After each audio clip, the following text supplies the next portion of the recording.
What if I told you that being poor actually costs more money than being rich?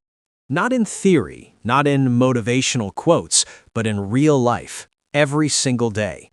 Two people can buy the same products, live in the same city, work just as hard, and still pay completely different prices for the same life. And most people never realize this is happening until years later when they look back and wonder where all their money went. If you've ever felt like your income goes straight to bills, fees, and emergencies, like no matter how hard you try, you're always one step behind, this video is for you. Because the truth is uncomfortable. Poverty isn't just about earning less, it's about paying more for almost everything. More in interest, more in fees, more in stress, more in lost opportunities. And here's the most important part. This isn't a personal failure. It's a system designed in a way that quietly punishes people with less margin for error. Today, I'm going to break down why being poor is actually more expensive than being rich, and more importantly, how understanding this changes the way you see money forever. After years studying personal finance, behavior, and real-world money patterns, one thing is clear. Once you see these hidden costs, you can't unsee them. And that's where real financial change begins. At some point, most people are told the same story. If you're struggling financially, it's because you don't work hard enough. If you're poor, you must be bad with money. If you just made better choices, everything would be fine. But that story falls apart the moment you look at reality. Millions of people work long hours, sometimes multiple jobs, and still live paycheck to paycheck. They're not lazy, they're not careless. They're trapped inside a system where having less money means you're constantly punished for it. Late fees, overdraft charges, higher interest rates, security deposits, minimum balances, penalties for being late, even once. When you have money, mistakes are cheap. When you don't, mistakes are expensive. A rich person misses a payment and shrugs it off. A poor person misses a payment and triggers a chain reaction that can take months or years to fix. One mistake leads to fees, fees lead to debt, debt leads to stress, and stress leads to worse decisions. And the system knows this.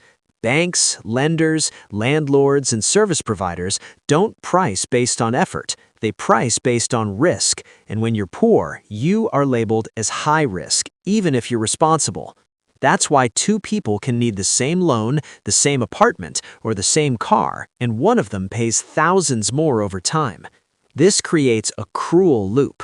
The less money you have, the more expensive life becomes, and the more expensive life becomes, the harder it is to escape. Most people blame themselves without realizing the rules were never neutral to begin with. And before we talk about solutions, we need to name the first and most powerful mechanism behind this trap. It's what many call the poverty tax. The poverty tax isn't something you see on a bill. There's no line item that says, because you're poor, pay extra. But make no mistake, it's real and it's everywhere. The poverty tax is the collection of fees, penalties, and extra costs that only exist when you don't have enough money to create breathing room. Think about basic banking. If you keep a healthy balance in your account, most banks reward you. No monthly fees, no overdraft charges, sometimes even perks. But if your balance is low, the rules flip.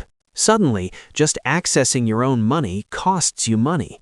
Overdraft fees, monthly maintenance fees, ATM fees because you can't afford a premium account, check cashing fees because you don't qualify for better banking services.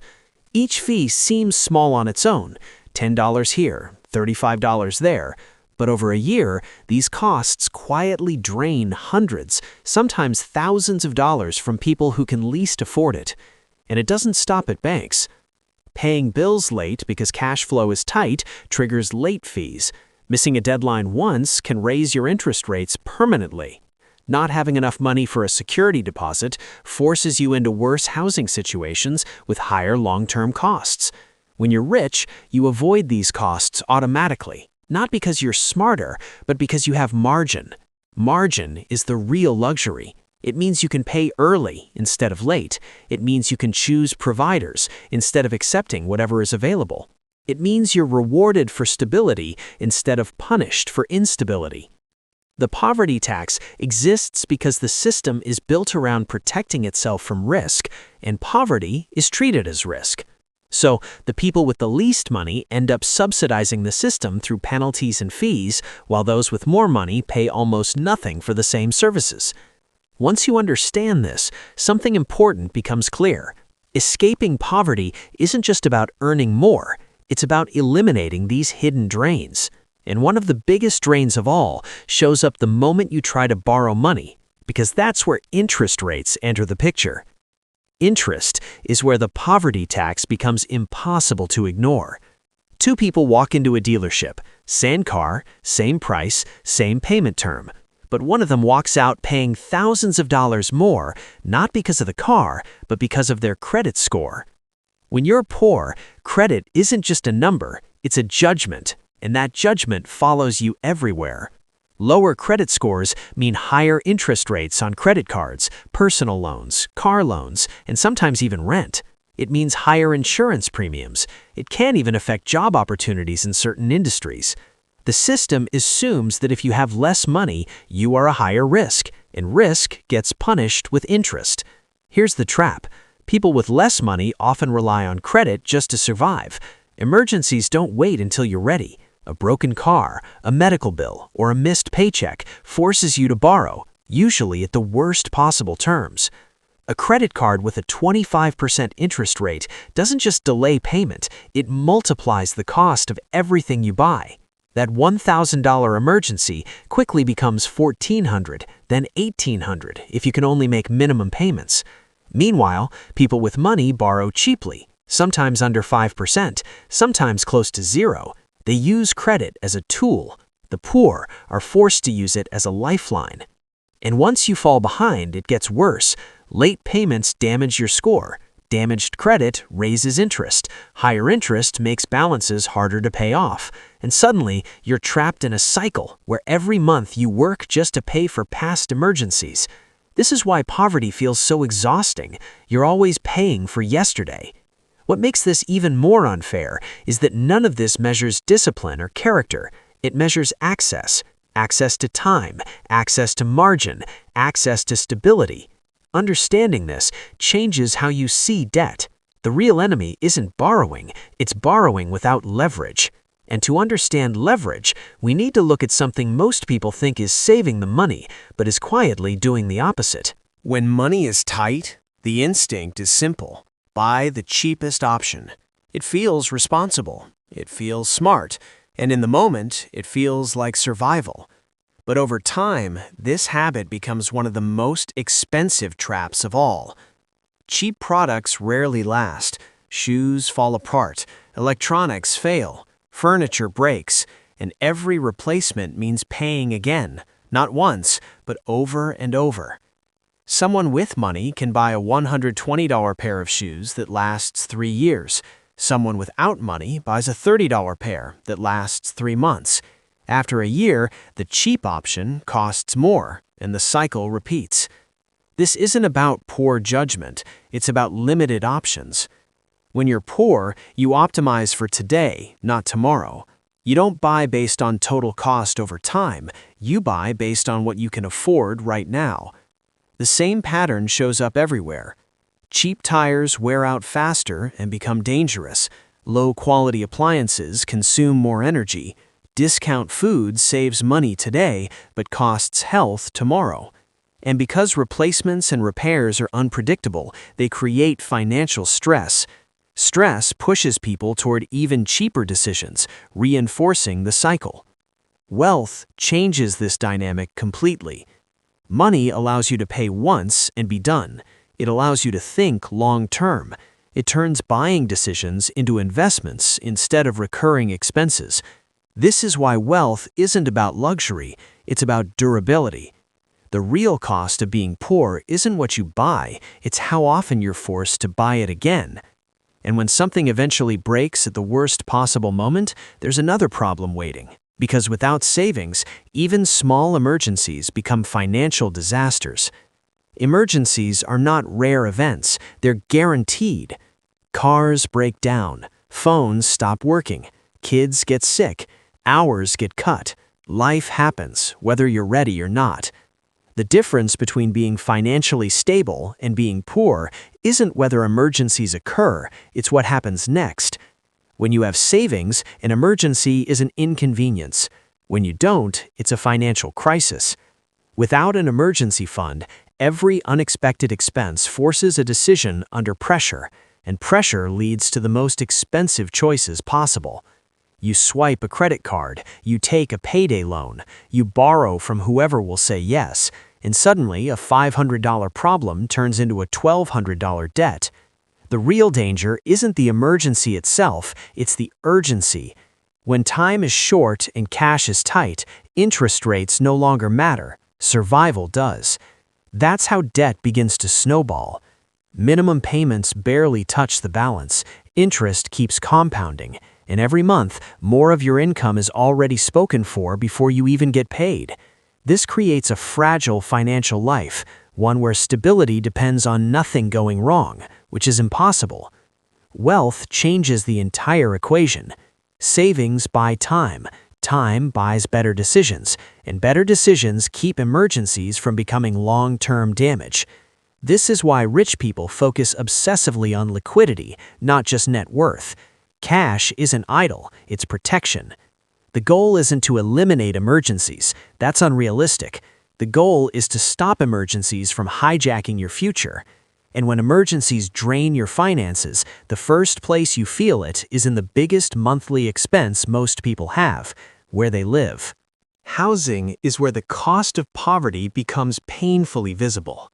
For people with limited income, rent doesn't just take a large portion of their paycheck, it dominates it.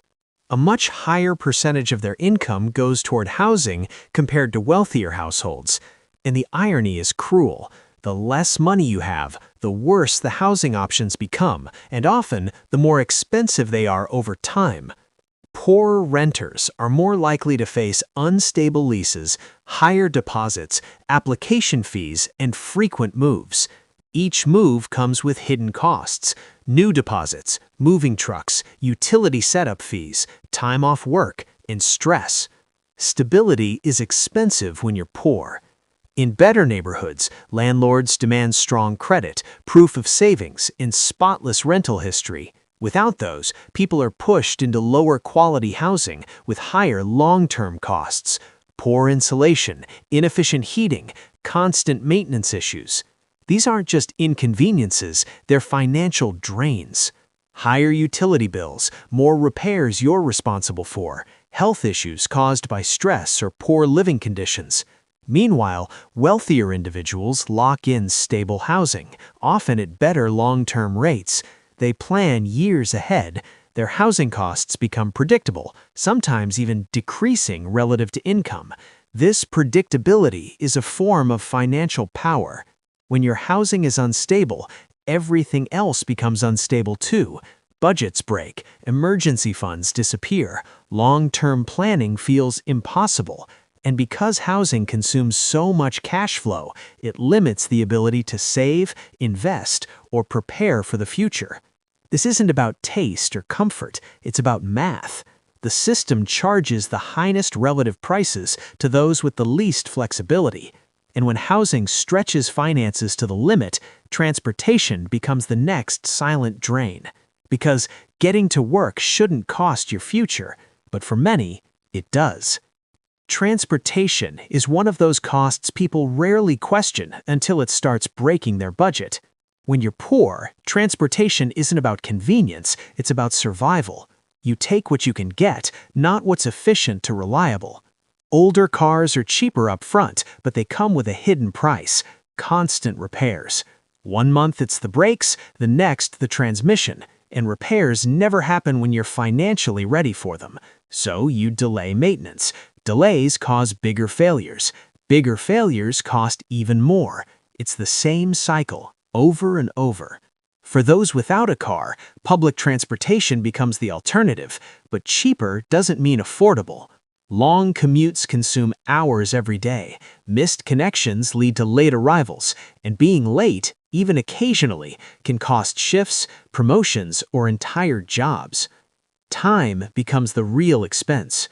Wealthier people buy reliability, newer vehicles, better maintenance, shorter commutes, flexibility when something goes wrong.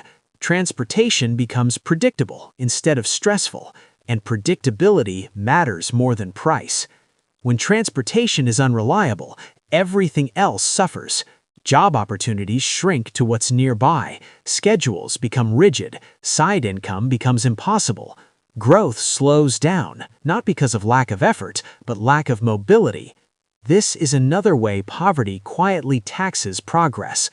Reliable transportation doesn't just move people, it expands options. And when options are limited, stress increases. Stress affects sleep, health, and decision-making, which brings us to a cost people underestimate until it's too late: the long-term price of neglecting health. Health is one of the clearest examples of how poverty delays costs and then multiplies them. When money is tight, prevention feels like a luxury. Doctor visits get postponed. Healthier food feels expensive. Gym memberships feel impossible to justify. The focus stays on getting through the week, not protecting the future. But the body keeps score. Cheap, highly processed food saves money today, but increases the risk of chronic illness tomorrow. Stress, long work hours, and lack of rest slowly break the system down. And without regular checkups, small issues turn into serious problems. What isn't paid in cash today is often paid in medical bills later. And medical expenses are brutal when you're poor. Without strong insurance or savings, a single health issue can wipe out years of financial progress or prevent any progress from happening at all.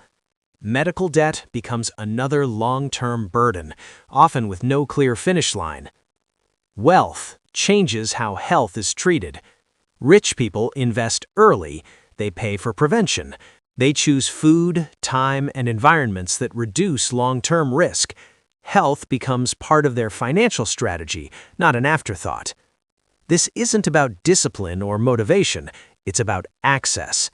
Access to time to cook, access to safer neighborhoods, access to preventive care. Poverty increases exposure to stress, and stress is expensive. It damages focus, sleep, and emotional control. It leads to short-term decisions that feel necessary but carry long-term costs. This is why health and wealth are deeply connected. And beyond money and health, there's another cost that rarely shows up on a bill, but may be the most expensive of all: time. Because when you're poor, time becomes something you're constantly forced to spend instead of invest. When people say time is money, it sounds like a cliché, but in poverty, it's a literal truth. Being poor doesn't just cost money, it consumes time. And unlike money, time can't be recovered. Long commutes, multiple jobs, waiting in lines, calling customer service to fix problems money would have solved instantly. Every day is filled with small tasks that exist only because resources are limited. Each one steals minutes, hours, years. Wealth buys time. Money allows you to live closer to work. It allows you to outsource low-value tasks. It allows problems to be solved quickly instead of manually. When you're poor, you do everything the hard way, not because you want to, but because you have no alternative. This creates a hidden cost, opportunity loss. Time spent surviving can't be spent learning new skills, building a business, networking, or investing in yourself. Growth slows, not because of lack of ambition, but because there's no space for it. And constant time pressure affects decisions. When your schedule is overloaded, you choose convenience over strategy. You react instead of plan. You make decisions to relieve stress now, even if they cost more later. Wealth creates breathing room. Breathing room creates better decisions. This is why poverty feels like running on a treadmill that never stops. You're always moving, but never getting ahead. And the longer this continues, the harder it becomes to break patterns, especially when no one ever taught you how money actually works. That's why the next cost is so dangerous, because without financial education, the same mistakes repeat again and again, no matter how hard you work. Most people are never taught how money really works. Not in school, not at home, not at work. So they learn through mistakes, and mistakes are expensive when you're poor. Without financial education, people don't understand interest, leverage, cash flow, or risk. They don't see the difference between good debt and bad debt. They don't know how money can work for them, only how to work for money. As a result, the same patterns repeat. Paycheck comes in, bills go out, leftover money disappears, and debt slowly grows. Impulse purchases feel like relief, minimum payments feel like progress, and investing feels too risky, even though not investing is the riskiest choice of all. This isn't stupidity, it's conditioning. When you grow up without money, your brain is trained for short-term survival, not long-term optimization. Financial decisions are emotional, reactive, and urgent because the margin for error is small. Wealthy families pass down a different education. They talk about assets instead of just income. They understand taxes, credit, and investing early. They make mistakes in environments where mistakes are cheap. That knowledge compounds just like money does. Meanwhile, people without financial education pay tuition to the real world in fees, interest, and lost years. And because no one explains the rules, many believe the game is rigged beyond repair, so they stop trying to learn. That's the most expensive mistake of all, because once you understand how money flows, you stop blaming yourself and you start making different choices. Choices that slowly shift you from reacting to positioning. And when education meets action, something powerful happens. You stop playing defense. You start creating leverage. And that brings us to the final defining difference between being poor and being rich. Not income, not effort, but options. The biggest difference between being poor and being rich isn't lifestyle, it's options. When you have money, you don't just have cash, you have leverage. You can say no, you can wait, you can choose. Leverage means problems don't force immediate decisions, they give you time. A rich person can walk away from a bad job. They can negotiate instead of accept. They can invest when opportunities appear instead of watching them pass by. Poverty removes that power. When you're poor, every decision is urgent. You take what's available, not what's optimal. You react instead of plan. And every choice carries more risk because there's no buffer. This is why wealth compounds faster. Money attracts better terms. Better terms reduce costs. Lower costs increase flexibility. Flexibility creates more opportunities. It's a loop, just like poverty, but in the opposite direction. Leverage isn't just financial, it's also knowledge, skills, networks, and time, but money amplifies all of them. Without leverage, effort alone isn't enough. You can work harder and still fall behind because the system rewards positioning more than exhaustion. Understanding this changes your goal. The goal isn't to look rich, it's to become unbreakable. And that doesn't start with luxury purchases. It starts with building buffers, savings, skills, and control over your cash flow.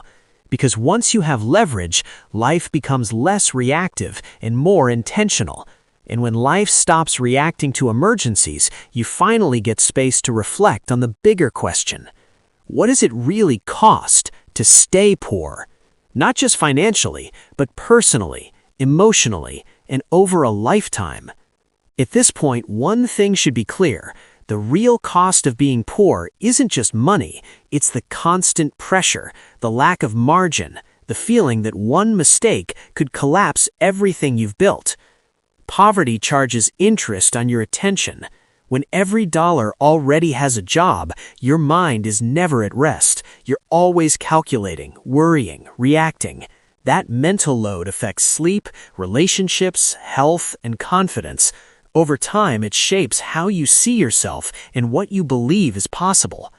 This is why poverty is so hard to escape, not because people don't want better, but because the system drains the very resources needed to change: energy, time, and clarity. Staying poor means continuing to pay higher prices for lower quality options. It means trading future stability for present survival. It means repeating cycles that feel familiar, even when they're painful. And the longer this continues, the more normal it starts to feel. That's the most dangerous part, because once struggle feels normal, urgency disappears. People adapt to instability. They stop questioning the costs. They stop imagining alternatives. But awareness breaks that spell. The moment you understand that poverty itself is expensive, the narrative changes. You stop seeing your situation as a personal flaw, and you start seeing it as a strategic problem that can be solved over time. Not overnight, not magically, but intentionally. Wealth isn't built by sudden wins. It's built by reducing friction, eliminating penalties, and slowly reclaiming control. The goal isn't perfection. The goal is progress with margin. And once you see the true cost of staying poor, one final step becomes obvious. It's not just about understanding the problem. It's about deciding to act.